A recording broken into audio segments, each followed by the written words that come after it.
We almost went without having dinner. This was, I think, in 2018. You know, that time when there was paper bags were prohibited, they were banned. So even when you were going to the market, you had to get creative. Maybe you want to buy some vegetables, some bogas. You have to maybe carry your basin or something that the mama mboga will put your mboga in, since they usually used to put them in a paper bag. But now the papers have been banned. So at that time I was in college. So me and my roommate, we only had like 50 bob that day, and it was in the evening. So we were planning to go and get some dinner. We wanted to make ugali that day with sukuma. So when we went to the market, we usually bought like vegetables, sukuma for 30 bob, and we only had 50 bob. So we were planning to do sukuma for 30 bob. That time one nyanya costed 10 bob. So that's 40 bob. And then we were to buy kitungu, you know, for 5 bob, and then some Royco cubes. 50 bob would have been enough if that's the only thing we wanted to buy. Since we had ugali, we had flour, you know, ugali flour to make our ugali. So when we went to the mama mboga, it wasn't that far. You just had to cross like the road, and then you get to whatever you want in that soko. It was in Kirigiti, Kiambu. So you just crossed the road. We went, me and my roommate, we had mama mboga cat prepare for us that sukuma for 30 bob, and then she put it in a net. You know, these nets that when you go to the supermarket right now and you want to buy like onions or fruits, so there are those nets that they usually put your onions in. So that time our sukuma was to be put in those nets. So the nets were to be tied a knot, you know, on the bottom and at the top. So we were given our sukuma, we paid, we bought our nyanyas, our kitungu. We only remained with like 5 bob to go buy our Royco cubes, because even the nyanyas, the kitungu, we bought from that mama mboga. So when we were crossing the road, I was not the one carrying the sukuma. I must say I was not the one, it was my roommate. So she was there just swinging our sukuma, you know, like a kid. She was there just swinging them. Here we are crossing the road, and it's a highway. So we were crossing like as fast as we can before another car wants to pass. We were crossing our road, and my roommate is just there swinging our sukuma, our supper, our only hope, you know. So when we were crossing the road and we reached at the middle of the road, the knot that was tied down on the net, it opened up, and our sukuma poop.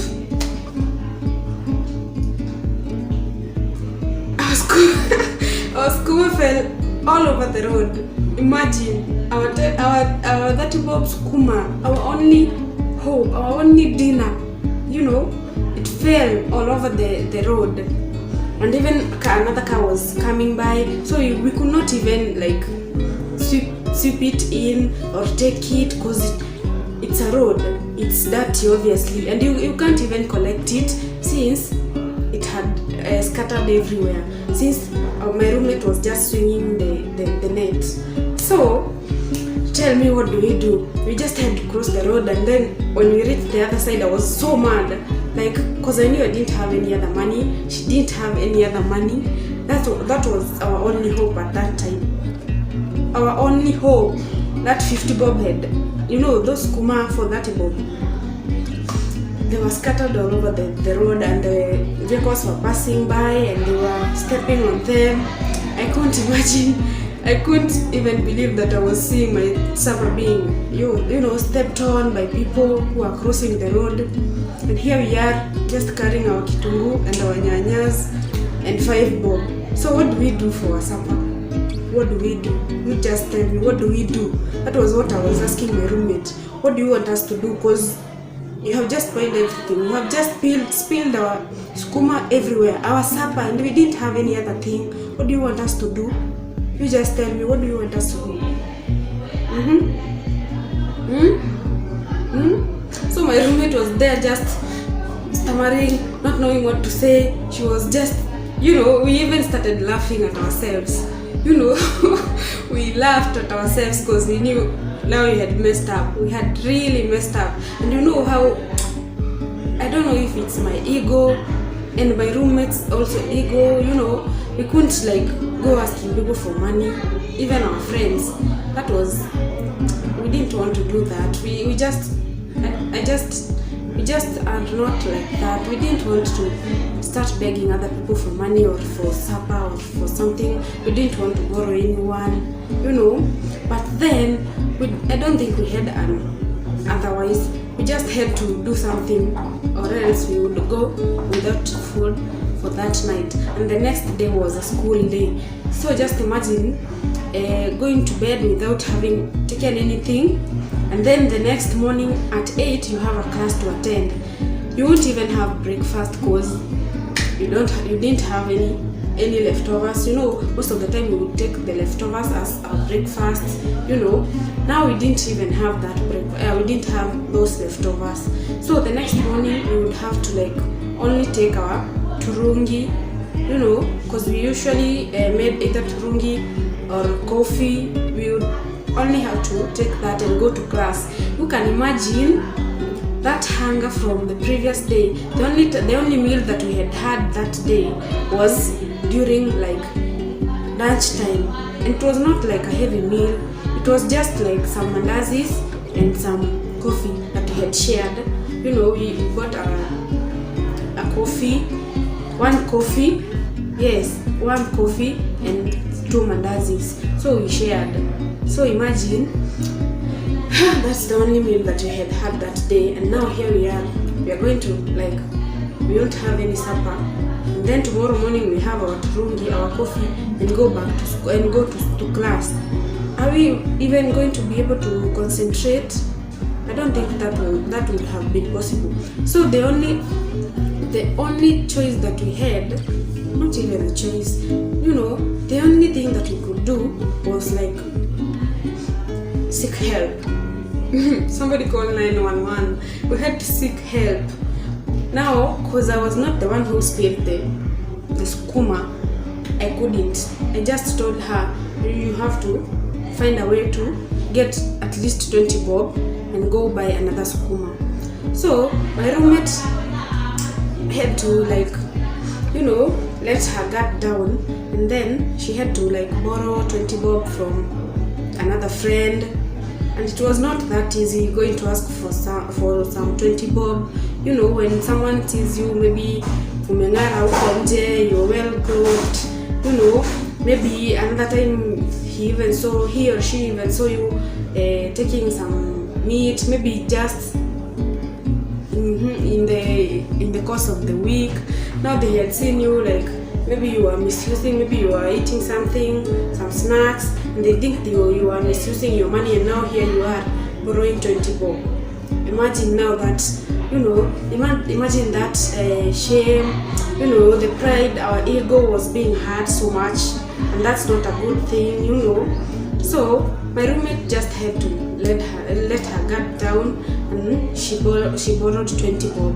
We usually bought sukuma for 30 bob. That would be enough for dinner and our breakfast. The leftover we would take as our breakfast. Now she had to borrow 20 bob, which would not be enough for even our breakfast.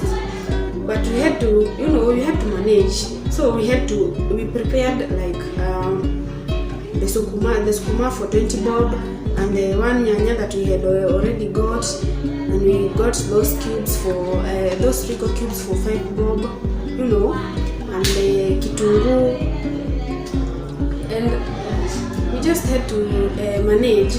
And maybe the thing that we prepared more was our ugali, and that ugali, leftover ugali, we took it in the breakfast. We took it as our breakfast with our coffee. So guys, that's the story of how we almost went to bed without having anything. You know, we were living in a bed, not even in a bed sitter. It was a single room. It was not a bed sitter. It was a single rental room, and so many students were living in that building. We could not.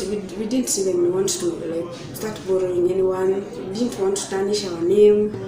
You know, those girls, they are too. They can't even afford like skuma. They are always borrowing 20 bob. You know how people usually are. But we managed by God's grace, and right now I know we can look back at that story and we can laugh about it. You know, we can acknowledge how much far, you know, how far God has brought us. Because right now I can't go without a dinner. I can't lack 20 bob. Surely I can't. That's just because of God. Yeah, I can just say it's God. It's not by my doing. It's not by my doing. It's not by your doing that you have come this far. It's not by your doing that you can afford that, you know, that lunch, 3 meals. It's not by your doing. The people who only go a day having had just 1 meal, you know.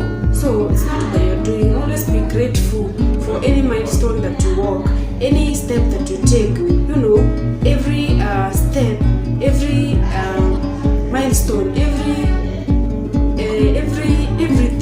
Always be grateful to God, because He's the one that is keeping you alive. He's the one that is providing for you. You know, it's not by your doing. It's not. Don't take any of the. You don't take any of that. Like it's me. It's a given. It's not a given that you have lunch. It's not a given that.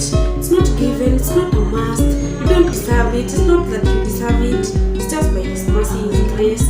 That's why you have seen this far to 2020. That's why you have not fallen sick this far. That's why you fell sick and you are healed. That's why you can provide for you and your family. That's why you can even do your online classes. That's why you will go back to school next year. It's by God's grace.